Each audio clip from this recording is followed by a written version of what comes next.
Peace. I just had to go in on it, man. So this is gonna be part 2 on what are you feeding your subconscious.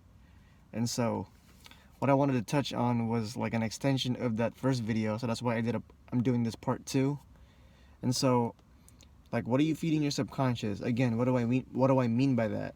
What I mean by that is the things you feed your subconscious are just a matter of like your thoughts. Ultimately, your thoughts, because everything is in the mind. Everything is mental. So like with your belief system and what you think about the most. And this part 2 will explain how, the ways that you're feeding your subconscious mind will even go as far as like your personal take and your perceptions or perspectives on things, and what you choose to believe is what is to be what is, if that makes any sense. Like people treating you or talking to you or doing something that you may or may not have liked, those are all choices, right? Like the way that you choose to respond to something or to someone is really your choice. Like people will be people, the world will just be the way that it is. So what do I mean by that? I mean that the world essentially isn't really going to change for you. People don't change for you. People are just people because of just the way that they are, and the world that you live in is just the way that it is, because the only change is within. So in other words, the only change is within you, and it starts with you. So in essence, like what are you feeding your subconscious, like in a sense of like the way you choose to react or respond is solely up to you. And so that belief that you take on based on how you respond or react to something or someone is something that you're choosing to believe. And what you're choosing to believe is what you later on carry in the future with upcoming like events and circumstances and situations later on. In other words, that same energy that you choose to have or carry with you kind of carries along with you later on, because you didn't let it go, you didn't work with it and cleanse it out or filter it out with your thoughts or with a sense of clarity to really get an understanding, like why did I react that way, why did I feel this way, or why am I feeling this way, or why am I reacting in the way that I did. Like, am I overthinking it? Sometimes it's our own like intellect and ego, which is really sometimes really out of whack and just really silly and really sometimes stupid, to be honest, that give you false perceptions on what you think something is. Like, in other words, like we're too judgmental of certain things. So the way how we judge certain things dictates how we're impacting or feeding the subconscious based on what we choose to believe, or we choose to judge something based on how it feels or how it looks. Like things may not really even be the way that you perceive them to be later on. It's just the way you're judging it and you're perceiving or even assuming that that's how that something is. And so like even your own thoughts and belief system about certain things or people or how the world works is like, it's like that's your choice, and that choice is how you, or like the way you judge that thing or whatever that is how you are creating your reality, because that's how you assume or you choose to assume that is how it functions. And so that belief system that you carry with you is what you kind of, that's why I say carry, because what you choose to carry with you sticks with you as you carry it to your next experience of a circumstance or situation. And so there's not much for me to really say for this part 2.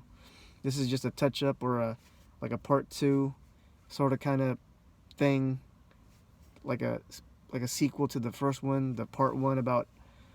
It wasn't even going to originally be like a part 2. This was just a second part or a part 2, because I thought I could add a little more to what I was saying yesterday about, or the other day about the what are you feeding your subconscious? I just thought I'd touch up on it. So this is a real quick one. This is like less than 5 minutes or so. So I'm going to come back with another video in a moment or so. And so, yeah, peace.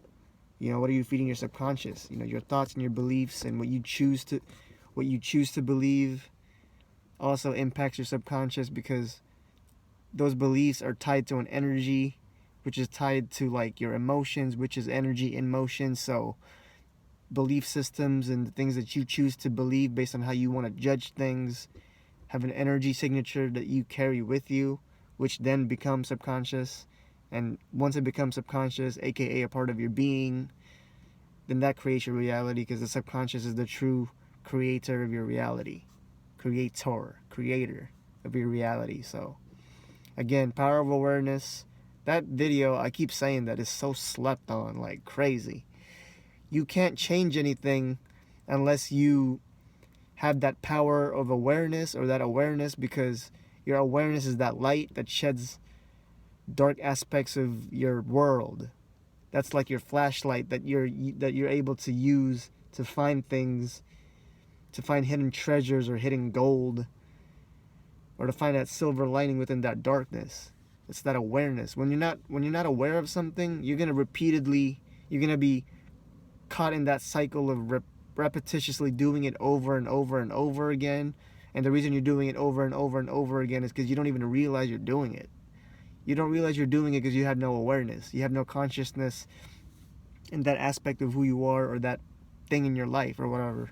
So having awareness, first of all, is how you even know what you can change or what you want to change. And speaking of that, these two videos about what are you feeding your subconscious it really goes hand in hand with power of awareness, because you wouldn't even know what you're feeding your subconscious without your awareness. You wouldn't even know like what changes you have to make, because you're not even aware.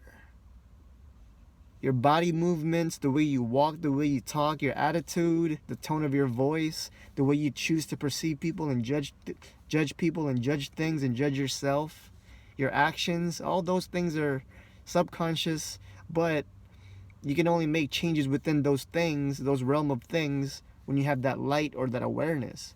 Like, oh, okay, I caught myself. That's why I keep doing that. That's why I keep saying that. That's why every time I see that bitch walk by, I keep having this attitude about her, but she's not really a bitch. She's actually really nice.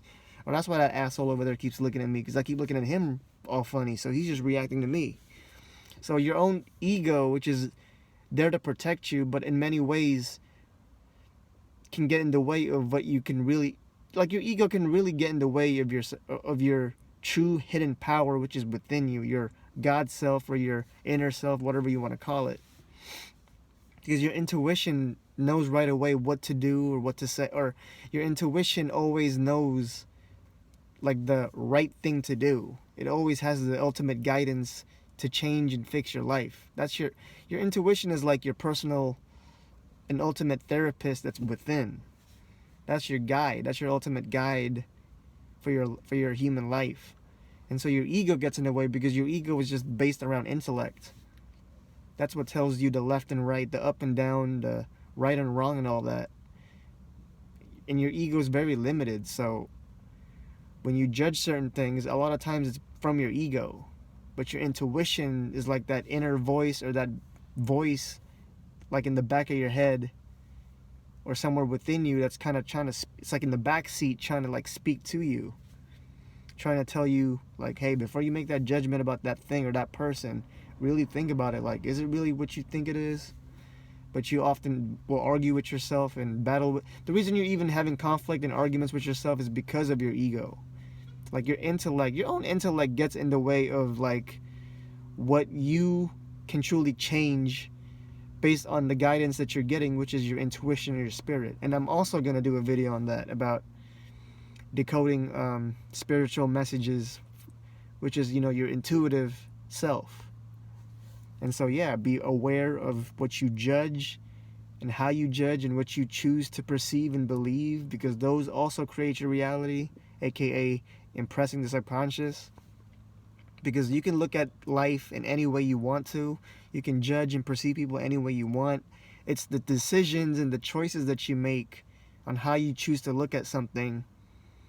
Because even like negative things that happen to you, you can look at that and just think, okay, well, you can be more like optimistic and think, it can get better, it'll be okay. That wasn't that cool, but things will get better. Like, or you can choose to be very sensitive and very, low vibrational and pessimistic and be all hurt and, oh my God, that shouldn't have happened to me, that's not right, I'm so upset. You can choose to dwell in your emotions and in the things that you didn't like, or you can choose to have an abundance of positivity and optimism. And no, this is not like a video to gas you up and like some sort of pep talk, but like all I'm saying is everything's a choice. How you perceive and judge things and your beliefs, those are all choices, and whatever choice you make ultimately will impact will impact your subconscious and create the future that's set for you, which is just you setting it for yourself later on down the road. And so power of awareness is powerful. Video is totally slept on. What are you feeding your subconscious, part 2. And so yeah, with that being said, I'm gonna come back with another video in a moment if I still have enough light. So I mean, like sunlight. So with that being said, peace.